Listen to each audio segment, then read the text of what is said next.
मोगाचे बाबडीनो पयल्या वाचपांत जो आपले चितींत आपले क्रिस्ती भुरग्यांक आपलो भावात चोत्रायन जिवंक उलो मारता आनी कित्याक जायत हे वेळार जेन्ना जो जाणटी पिराय पावलोलो व दुसऱ्याशी संवसारभर शिपडलोले तेन्ना थोडे खोटे प्रवादी व खोटे शिक्षक येवन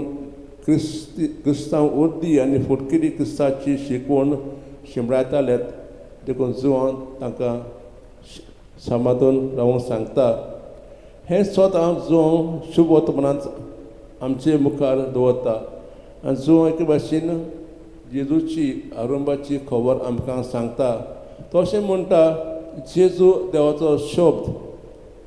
तो देवातायन आसलो आनी तो देव जावन आसलो तो स्वर्ग आनी पृथ्वीचो रचणार जोर जिविताची आनी जोडाची होच शब्द होच रचणार मनीस जालो जेजू तो मनीस जुवान ताची खबर सांगलेली हो जावन आसलो आमचो उजवाड तर ह्या मिसाल वाटेक घेतना आमी सगलीं उजवाडाची भुरगीं जावंक आजी देवा लागीं खास मागुया.